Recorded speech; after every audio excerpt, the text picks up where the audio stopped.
নমস্কার প্রিয় দর্শকবৃন্দ, আশা করি আপনারা সবাই খুব ভালো আছেন। আমরা কথা অমৃত সমান পডকাস্টে আজ শুনব কথা মাতৃদর্শন। সবাইকে আবারও প্রণাম জানিয়ে আমাদের চ্যানেলে আসার জন্য অসংখ্য ধন্যবাদ এবং চ্যানেলটি লাইক, শেয়ার ও সাবস্ক্রাইব করার জন্য শতকোটি প্রণাম। সবাইকে প্রণাম জানিয়ে আমাদের কথা শুরু করছি। বাবা, জানো তো, ঠাকুরের জগতে প্রত্যেকের উপর মাতৃভাব ছিল। সেই মাতৃভাব জগতে বিকাশের জন্য আমাকে এবার রেখে গেছেন। আমি সত্যিকারের মা, গুরুপত্নী নয়, পাতানো মা নয় গো, কথায় বা কথার কথা মা নয় গো, সত্য জননী। কেউ মাকে খারাপ ভাবলে মনে কষ্ট নিও না, কারণ এক জীবনে সবার চোখে ভালো হওয়া যায় না।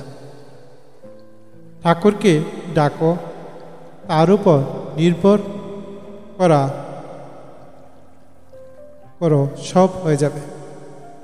যা কিছু ভুল করেছ তার দিকে ফিরে না তাকিয়ে শ্রী শ্রী ঠাকুরের দিকে মন দাও। বিশ্বাস নিষ্ঠাই মূল। বিশ্বাস নিষ্ঠা থাকলেই হয়।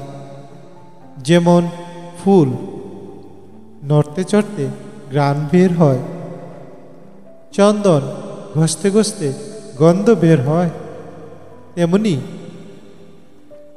ভগবত তত্ত্বের আলোচনা করতে করতে তত্ত্বজ্ঞানের উদয় হয়। দেখো, সব বানিয়ে বানিয়ে চলতে হয়। ঠাকুর তো বলতেন স জ স, সব সয়ে যাও তিনি আছেন। যে সয় সে রয়, যে না সয় তার নাশ হয়। এখানে যেমন, যেখানে যেমন, সেখানে তেমন, যখন যেমন তখন তেমন। সৎসঙ্গে মেশো, ভালো হতে চেষ্টা করো, ক্রমে সব হবে। সকলের উপর সমান ভালোবাসা হয় কি করে জানো? যাকে ভালোবাসবে তার কাছে প্রতিদিন কিছু চাইবে না, তবেই সকলের উপর সমান ভালোবাসা হবে। যে ঠাকুরের শরণাগত হয় তার ব্রহ্মস্বপ্নেও কিছু হয় না। ভাঙতে পারে সবাই, গড়তে পারে কয়জনে। নিন্দা ঠাট্টা করতে পারে সবাই, কিন্তু কি করে যে তাকে ভালো করতে হবে তা বলতে পারে কয়জন।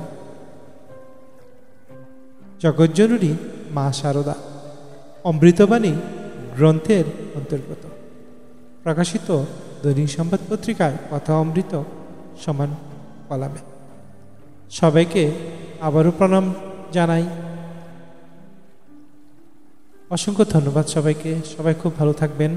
আমাদের চ্যানেলে আসার জন্য সবাইকে আবারও প্রণাম জানিয়ে আমাদের কথা শেষ করছি। চ্যানেলটি লাইক, শেয়ার ও সাবস্ক্রাইব করবেন, সেটা আশা রইল সবার প্রতি। খুব ভালো থাকবেন।